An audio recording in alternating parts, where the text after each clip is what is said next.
વઘઈ ખાતે રવિ કૃષિ મહોત્સવ 2025 તેમજ ખાતમુહૂર્ત લોકાર્પણનો કાર્યક્રમ યોજાયો. મંત્રી કુંવરજીભાઈ હળપતિના અધ્યક્ષસ્થાને પંચાયત માર્ગ અને મકાન વિભાગ આવા હસ્તકના વિવિધ રસ્તાઓ જે કુલ રૂપિયા 724 લાખ તેમજ જિલ્લાના વિવિધ વિભાગ હસ્તકના સરકારની યોજનાઓ કુલ રૂપિયા 198.35 લાખનું લોકાર્પણ કરાયું. દિવાળીના તહેવારમાં વોકલ ફોર લોકલનો મંત્ર અપનાવી સ્વદેશી ઉત્પાદનોના ઉપયોગને પ્રોત્સાહન આપવા મંત્રીની અપીલ. દેશના હાલના વડાપ્રધાન અને ગુજરાત રાજ્યના તત્કાલીન મુખ્યમંત્રી શ્રી નરેન્દ્રભાઈ મોદીએ ગુજરાત રાજ્યના 14મા મુખ્યમંત્રી તરીકે તારીખ 7 ઓક્ટોબર 2001ના દિવસે શપથ લઈને રાજ્યની વિકાસ યાત્રાની કરવટ બદલી હતી. તેમના કુશળ નેતૃત્વ અને માર્ગદર્શન હેઠળ ગુજરાતની વર્ષ 2001થી વર્ષ 2025 સુધીની 24 વર્ષની સર્વગ્રાહી વૈશ્વિક વિકાસ યાત્રાની સફળતાની ગાથા વણાવતા તારીખ 7થી તારીખ 15 ઓક્ટોબર દરમિયાન વિકાસ સપ્તાહ ઉજવણી કરવામાં આવી રહી છે.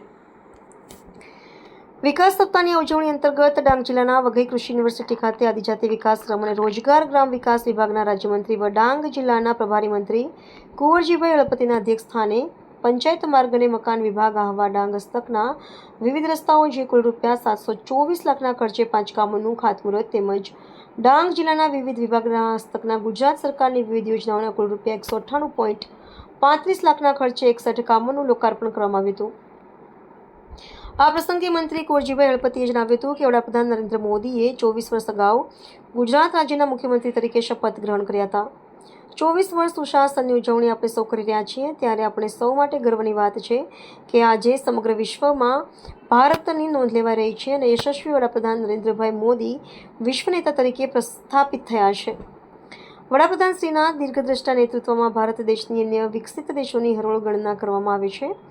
વડાપ્રધાન શ્રીએ સમગ્ર દેશમાં એક ભારત શ્રેષ્ઠ ભારતની નેમ વ્યક્ત કરી હતી જે આજે સાકાર થવા જઈ રહી છે.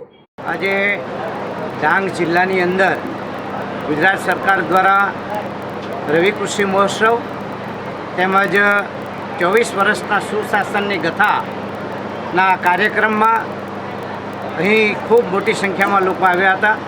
ખાસ કરીને આજનો જે કાર્યક્રમ છે એમાં 9 કરોડ ને 34 લાખ રૂપિયા જેટલા રકમની અમે અહીંયા ખાતમુહૂર્ત કર્યા છે. સાથે સાથે ડાંગ જિલ્લો એ પ્રાકૃતિક જિલ્લો છે અને પ્રાકૃતિક જિલ્લો હોવાને નાતે સૌ બધા પ્રાકૃતિક ખેતી કરે એના માટેની પણ વિનંતી કરી છે. દિવાળીનો તહેવાર આવી રહ્યો હોય ત્યારે દિવાળીના તહેવાર નિમિત્તે હું સમગ્ર ડાંગવાસીઓને નમ્ર અપીલ કરું છું કે આપણે હર ઘર સ્વદેશી અને ભારત દેશમાં બનેલી ચીજ વસ્તુઓનો આપણે ઘર ઉપયોગ કરીએ એવી નમ્ર અપીલ કરું છું.